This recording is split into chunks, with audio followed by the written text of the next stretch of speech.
In the early 90s, original first-person shooters like Wolfenstein and Doom did not use the mouse by default. Players controlled everything entirely with their keyboard.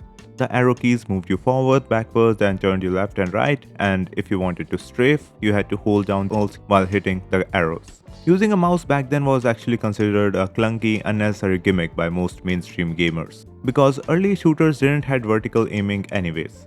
Everything was on a flat 2D plane. Everything changed in 1996 with the release of Quake. It was truly 3D, meaning enemies could be directly above or below you. Keyboard-only players suddenly couldn't look up or down fast enough. Dennis Fresh Fong, a teenager from California, of course it's a teenager, figured out a better way. He realized that separating his hands gave him a massive advantage. He put his right hand on the mouse to seamlessly look and aim in 360 degrees and placed his left hand on the left side of the keyboard to handle movements. Now, he didn't start with WASD right away. He experimented with WADX, ZAXC before landing on WASD. Why? Because it comfortably left his thumb resting on the spacebar to jump and allows his pinky to reach shift and control to run or crouch, basically what we all do today. Now, the defining moment for WASD happened at the Red Annihilation tournament in May 1997. It was the first major nationwide esports tournament, and the grand prize was put up by the Quake creator John Carmack himself, his personal custom Ferrari 328 GTS. I think we all know where we are going with this. Thresh absolutely dismantled the competition. He didn't just win, he swept the finals 14-1 against a formidable keyboard and mouse users who used a different key layout. Seeing a teenager win a literal supercar by utilizing this bizarre WASD configuration completely blew the collective minds of the entire PC gaming community.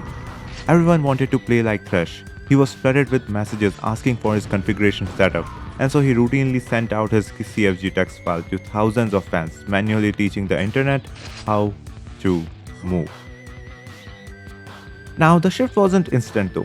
Games throughout the late 90s still shipped with arrow keys as the default configuration.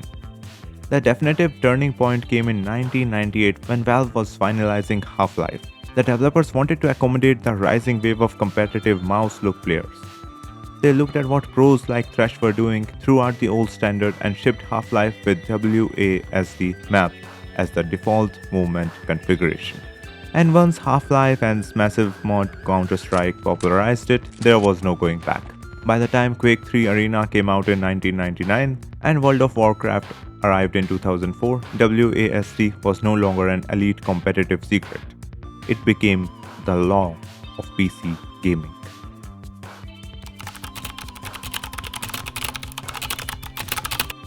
Now, capitalism.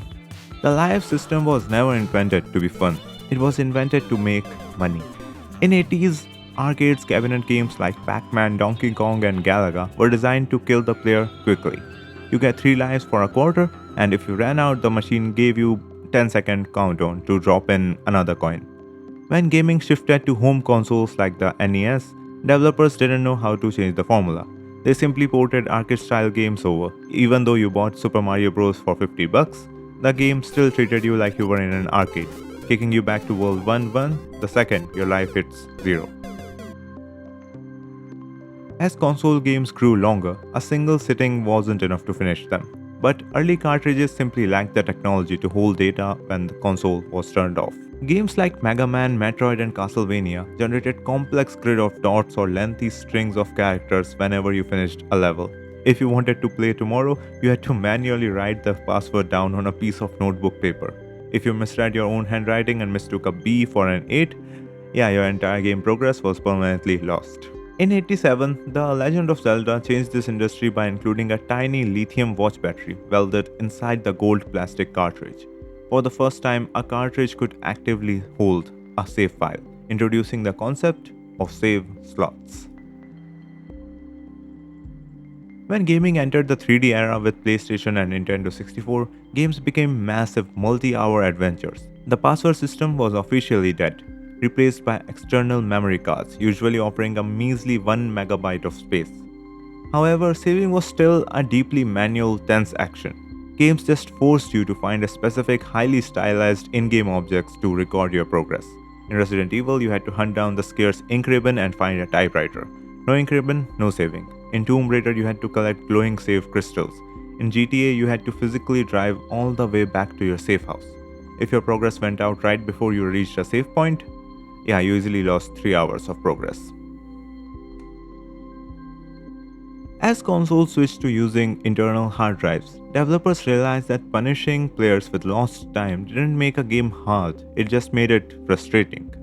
The turning point was the introduction of checkpoints and autosaves in the early 2000s, heavily popularized by shooters like Halo. Instead of hunting down a save point, the game tracked your position dynamically. Today, the live system is completely old-fashioned. If you die in Uncharted or Elden Ring, you simply respawn a couple feet back. Games like Hitman take this to extreme, making the save part of the game. For beginners and players just wanting to have fun and experiment, they have unlimited and automatic saves. But for advanced players, just one save per mission. Back in the day, when a game developer finished a project, the studio held a massive party because the game had officially gone gold. This meant that the master copy of the game, the gold disc, was being sent to a factory to be processed into millions of cartridges or CDs. Once these discs were boxed and shipped to Walmart or GameStop, this was it. The code was locked in the stone forever. If a game had a critical bug that crashed the system on level 4, the studio had two choices. Either live with public embarrassment or spend millions of dollars physically manufacturing a revision 1.1 batch of cartridges and hoping players exchange their broken ones.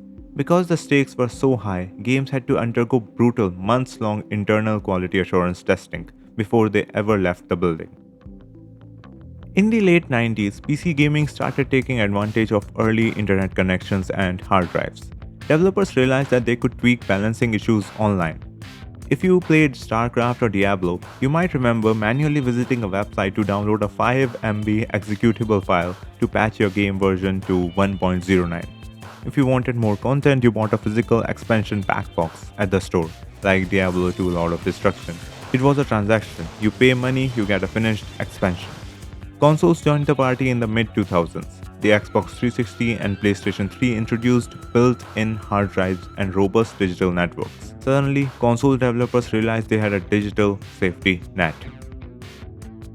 Today, the concept of a game being finished on launch day is effectively dead. Because modern games are massive interconnected digital ecosystems, developers work on fixing bugs right up until the exact second the game goes live on digital storefronts. This led to the Day 1 patch. When you buy a physical disc today, there is a high chance it contains some unplayable broken build of a game. The moment you insert it, your console immediately triggers a massive 50 GB download. Furthermore, single-player games have largely shifted towards the live service model. Games like Fortnite, Destiny or Genshin Impact are never truly finished. They are ongoing projects funded by microtransactions and battle passes, receiving major updates every few weeks. This shift completely changed how we judge a game's legacy. In the past, a terrible launch meant a dead game. Today, digital updates allow for unprecedented multi-year redemption arc. Games like No Man's Sky and Cyberpunk launched to massive public backlash due to missing features and game-breaking bugs. 20 years ago, these studios would have gone bankrupt. In the modern era, they spent years releasing massive free digital overhauls, completely rewriting the game code until they become award-winning titles.